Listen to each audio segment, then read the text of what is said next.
Hello YouTube, this is Evie, and today I'm going to tell you the rules of a horror movie. So if you're ever in a horror movie situation, follow these and chances are you might live.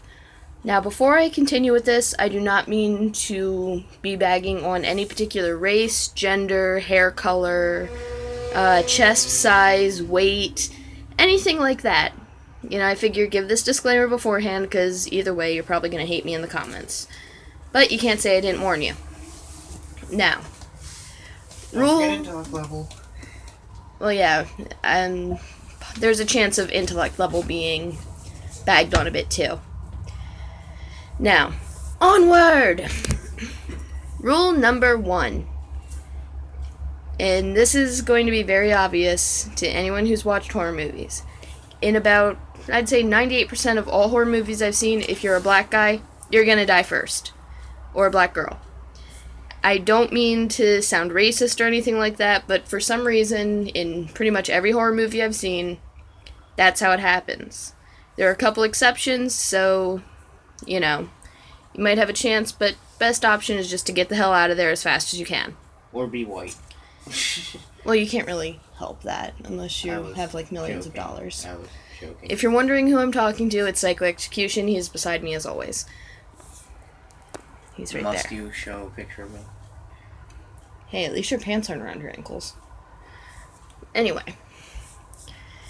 Rule number 2.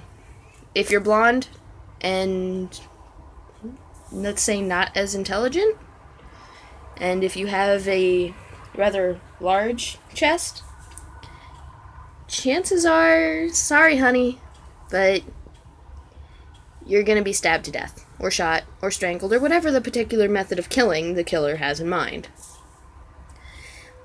Rule number 3. Don't drink, do drugs, or have sex. I know, pretty much sound like your parents right now, but it's the truth. In a horror movie, people who drink, do drugs, or have sex die. Except, I think it was Cabin in the Woods, or was it Cabin Fever? Cabin in the Woods.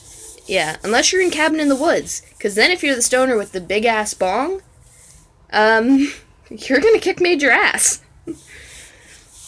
Another rule. Don't be stupid.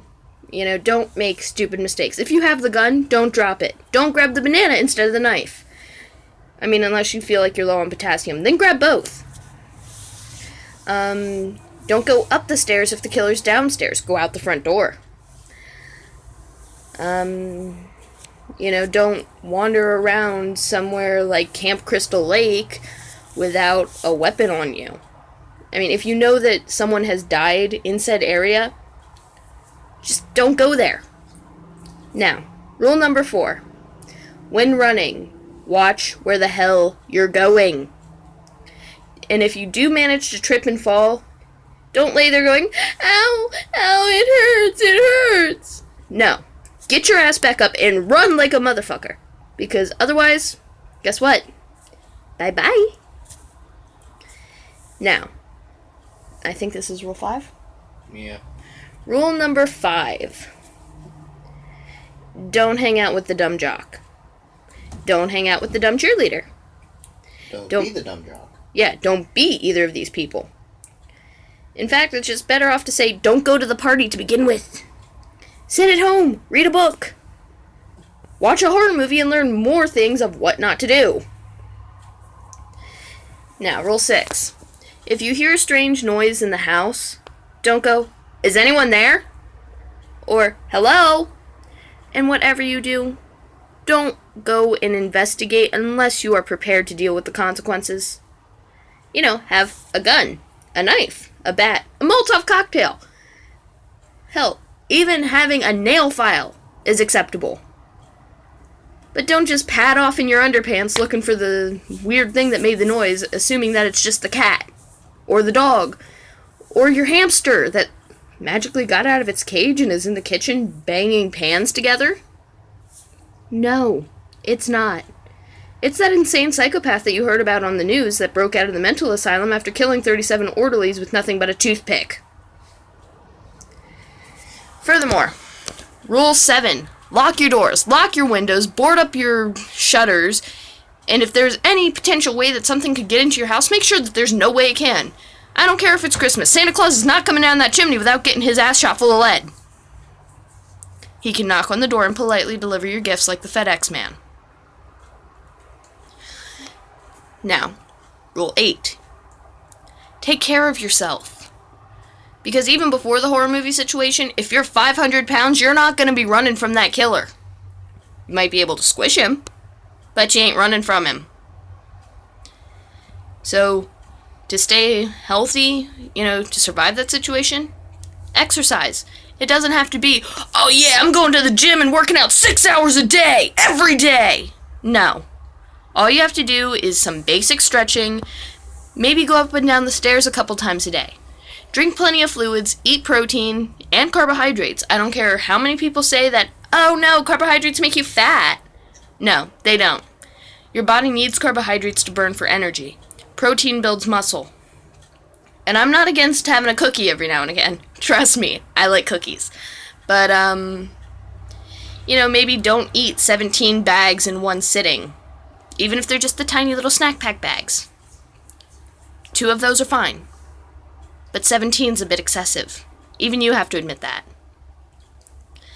Now, Rule 8. Don't be too smart. Because if you're going to sit there and write out a calculation about how likely it is you're going to die, guess what? That pencil you're using's already through your eyeball.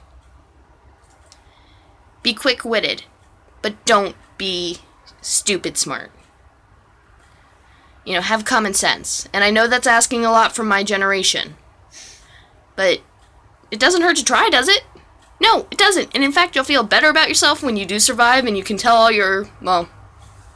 most of your friends are probably dead. So when you can tell someone, hey, I survived this, don't do everything that my friends did. Another rule, which would be Rule 9, if you are being chased by the killer, don't go into a labyrinth. Stay away from asylums, hospitals, libraries, and forests. And if you just so happen to live in one of those really cool houses that have, that little maze of bushes, probably not the best idea to go there either. Because guess what? Somehow that killer is magically going to appear beside you, in front of you, behind you, or maybe even above you. Hell, you might be running, step on his stomach, and he just grabs you and gobbles you up like the Blob or something. Because chances are, if you're in a horror movie situation, the killer has some sort of supernatural powers.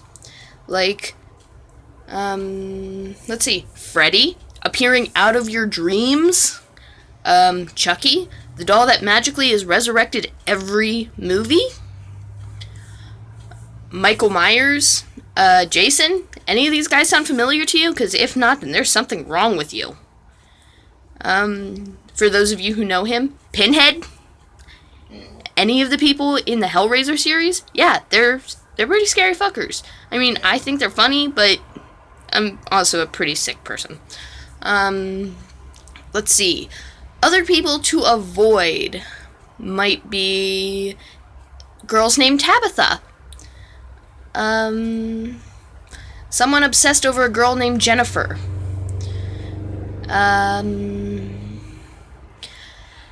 Anyone who you think may be inbred and cannibalistic. Or that creepy old guy who sits across from you at the donut shop in the morning and just continuously seems to stare right at you. Because guess what? He's coming for you. Maybe in more ways than one, but let's avoid that subject. Hold on. Sorry. Which actually brings me to Rule 10. Try not to sneeze, cough, sniffle, bump into things. If you're in a horror movie situation, be as quiet as you can. Which means you probably shouldn't fart. Because every time you think it's going to be a little small one, maybe a silent but deadly, guess what? It's going to be... And then guess what? Hi, my name is Psycho Killer Guy. Let's be friends. Yeah. Another basic rule that a lot of people tend to avoid, which is Rule 11. Yeah, that would be not tying your shoes? I mean, I don't quite get that. How do you not tie your shoes? I mean, I don't even untie my shoes, unless they're like Converse or boots, but, you know, why are your shoes untied to begin with if you're in the woods or at a party? Chances are you should have had them tied beforehand. Speaking of footwear, rule number 12, don't wear high heels. Unless you are a hooker and you're used to running in them, or, you know, you're just used to running in heels. You don't have to be a hooker to be used to running in heels. Chances are one of those heels is going to snap off, get stuck in the mud or something, and you're going to be running in some weird way and trying to survive, but guess what? You're not going to. And finally, rule 13. If you are home alone and the lights go out, your dog licks your hand, the closet door creaks open, any door that was closed is open, the window that you closed 5 minutes ago is open, or anything like that just sort of starts to happen, guess what? You're not home alone anymore. Also, if you hear a baby cry at 3 a.m. and you don't have a baby, get the fuck out of there. I mean, really. Or if you hear a cat meowing and you don't have a cat, or a dog barking and no one in your neighborhood has a dog, or you hear, 1, 2, Freddy's coming for you, or if you're scared, don't be afraid, or, you know, any sort of weird childlike rhyme. Run. For those of you who are Whovians, allons-y. Get the fuck out of that shit now. Burn your house to the ground. Go and run somewhere, anywhere, but don't stay where they can get you. Now, many of you may be wondering why I decided to post this video. It's because I'm tired of hearing people say, oh, I could survive a horror movie situation. Yeah, bullshit. You may think you can, but in the heat of the moment, you're not going to remember any of the shit I've just told you. In fact, you're probably going to stand there, piss your pants, and start crying for your mama. And I don't mean to be rude on that, but that's just how it seems to be. You know, you've got these really smart people who train for these situations, but the second they're in them, they freak out. Also, just a side note, if your friend gets bitten by a zombie, kill them. Well, that's all for this video. Bye-bye, kitties.